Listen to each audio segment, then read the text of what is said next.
I truly believe that your biggest successes and major breakthrough in life are going to come from acting on your intuition. And in the space of business, I rarely see the intuition as the number one business strategy when it actually should be. So, what I want to share with you is some of the ways that you can truly master trusting your intuition in your business as well as in your personal life, but specifically in your business, why this can be the thing that leads to your biggest breakthrough.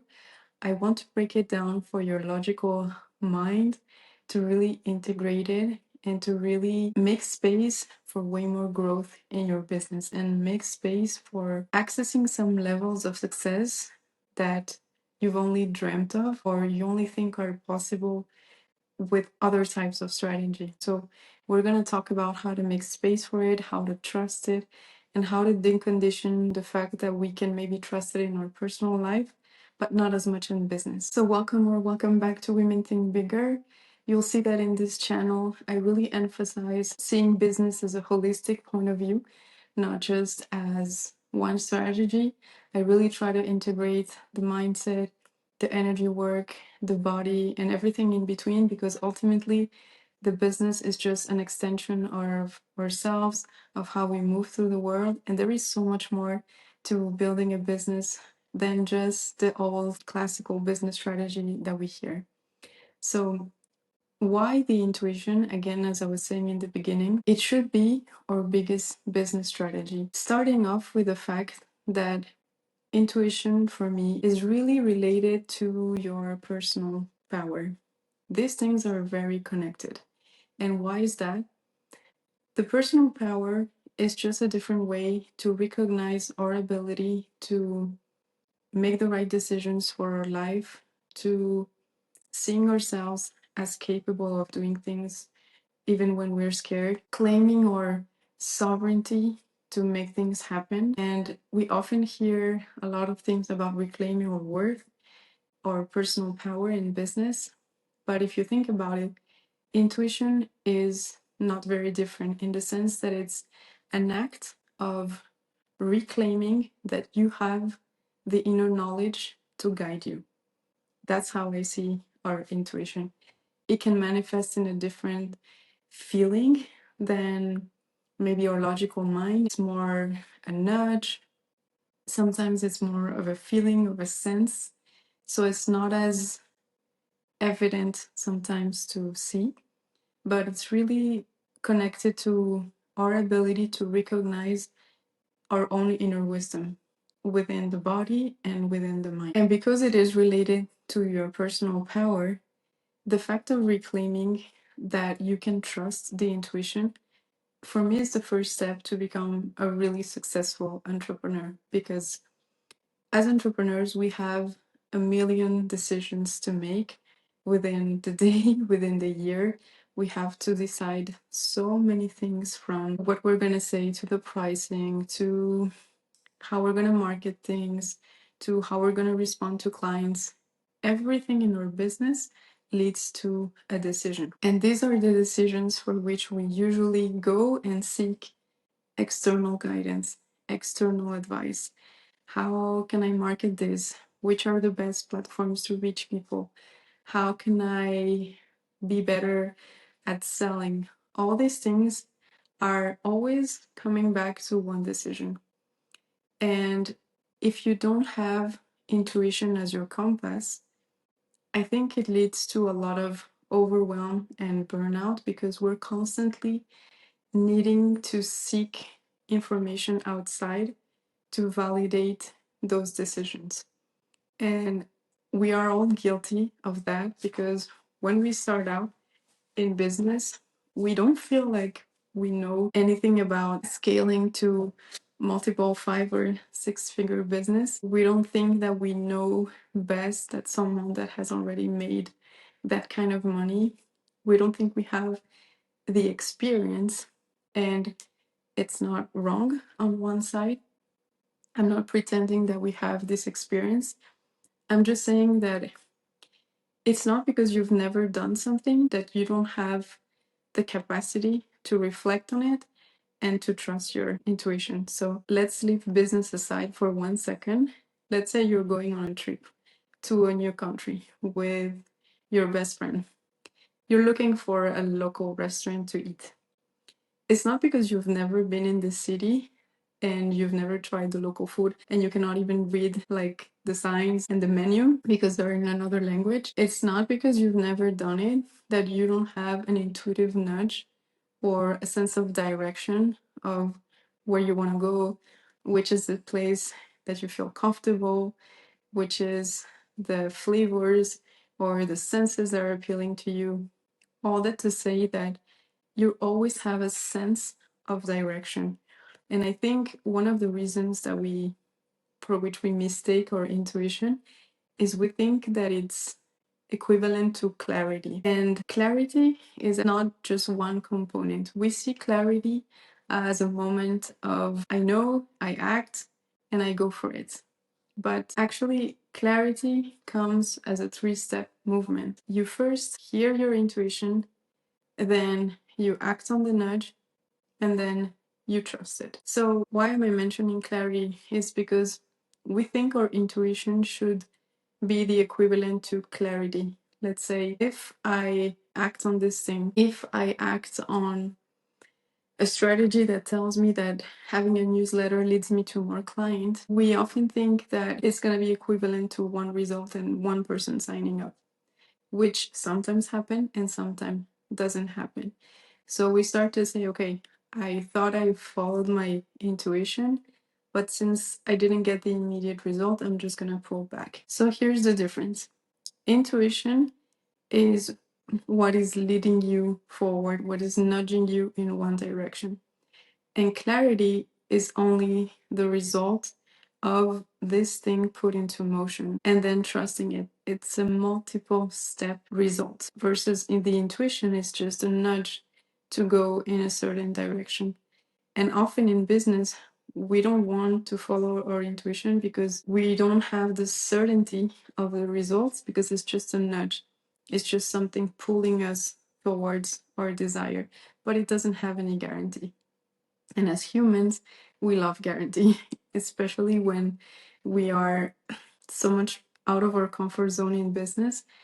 We want this kind of clarity of result, of guarantee. So what I want you to think of is the fact that your intuition is still going to give you a sense of direction. Like that restaurant I mentioned, it's still going to put you in the right direction.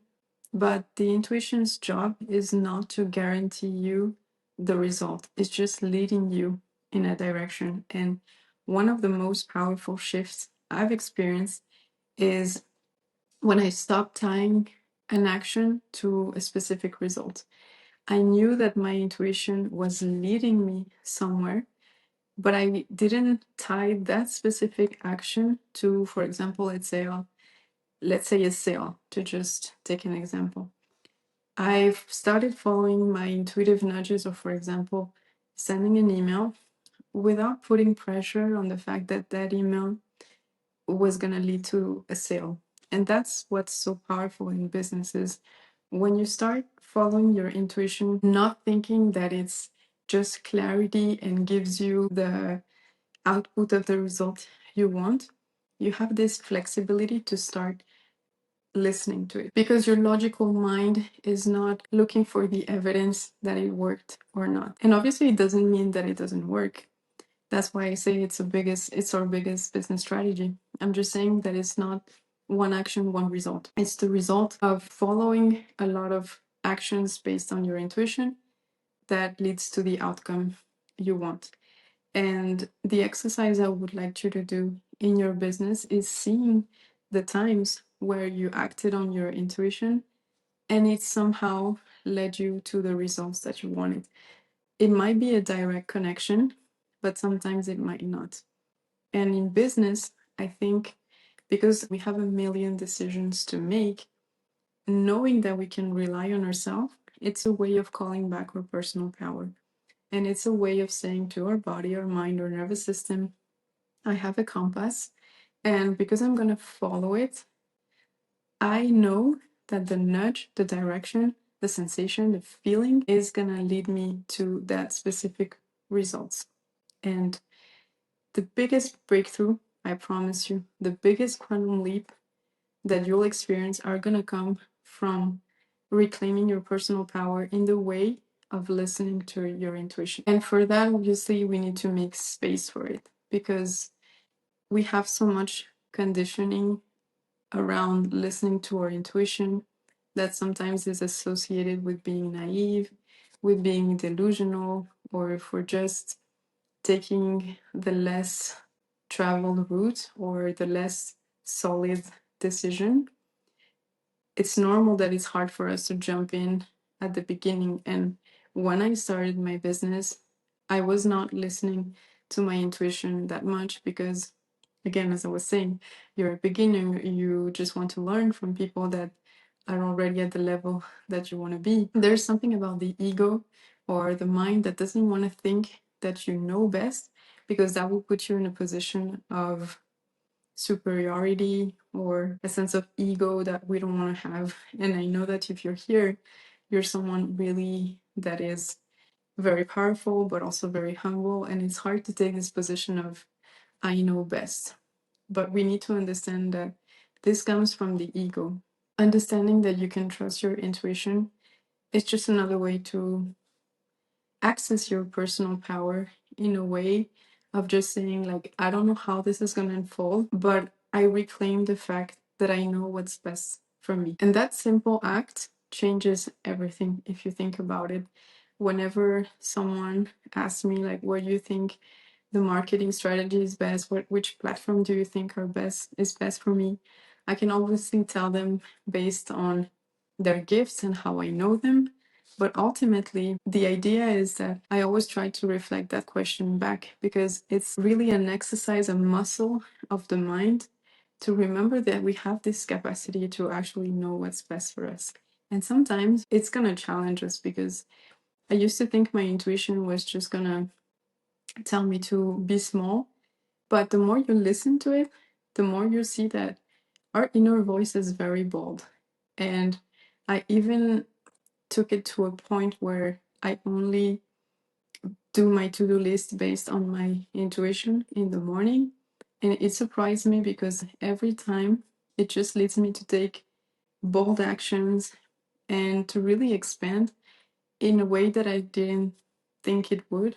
I was more imagining this intuition as a little soft voice of do this, do that, but it's actually like that's why I say it's personal power. It's actually strong because you know what you need to expand. You know what you need to do during the day to go after your dreams. You know which platform is best for you. And when I say best, it doesn't mean comfortable. That's the big difference. Maybe you know what's best for you, but you know it's like totally out of your comfort zone. Maybe it's speaking, maybe it's getting out there, maybe it's sending an email that you're terrified. So what is best for you, for your business, might not be what is best for your nervous system right now because it's going to get out of its comfort zone. But I really believe that as humans, we have this capacity to know where our growth lies and how we can just get to our dreams. It's just sometimes that it's scaring because we have this inner voice that has been suppressed for so many years that it's hard to trust it and it's even hard to access it. However, once you access it, you just become unstoppable. Think of yourself in 5 years in your business, or maybe even in 10 years. The amount of decisions that you are going to be able to make and that you'll have to make, the amount of money that you'll have to manage and handle is huge. And the more we grow, the more we need to rely on a solid foundation. And if the millions of decisions that you're going to make in your business are always based on external validation, external guidance, external proof that things are going to work, it's going to get very overwhelming for your nervous system. So think of your intuition as a pillar to your growth, to your next level.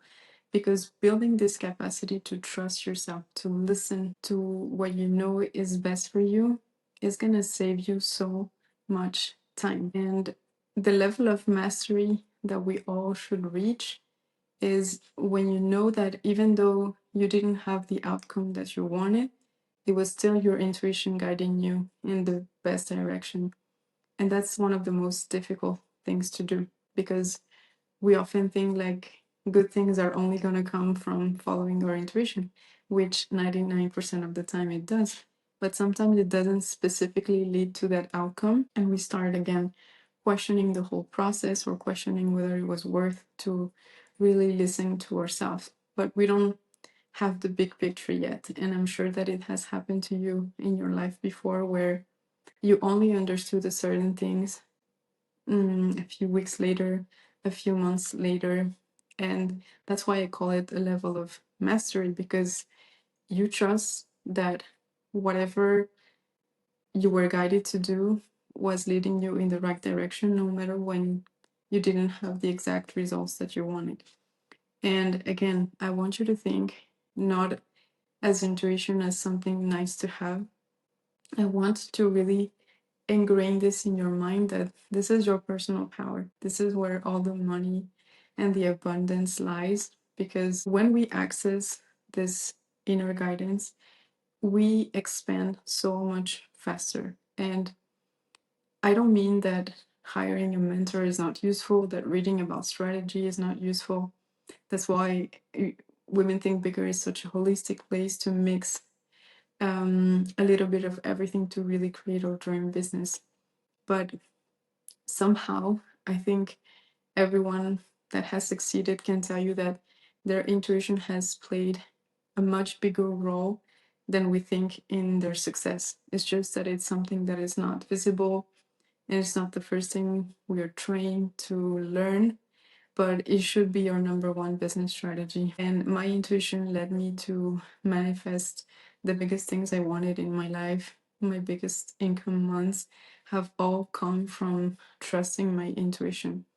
And I promise you that once you start making space for it, once you start experimenting a little bit, and understand that this is a shortcut if you think about it, because there are no business strategy out there, no matter how good they are, that can take you to your goals as quickly as your intuition. And I really encourage you to practice this for a little month, maybe include it in your to-do list in the morning, make space to listen to what you think is best, and start seeing like evidence, or looking for evidence of the times you did follow your intuition and what were the results in your business. And also start being aware of all the resistance that can come up when you're following your intuition, because in business, because it's such a logical driven industry, that when we start leaning into this inner world, we can be really scared of messing it up, of thinking that maybe we should have listened to someone that knew best. So experimenting with your inner guidance is going to help you build up on that trust, and you'll see that then you'll reach a level, actually not only of personal power, but of inner peace. Because the place where you're going to feel more safe is within yourself. And I think this is priceless, because today you have your business, tomorrow you may have another one, you may have another life, you may have another challenge, another success.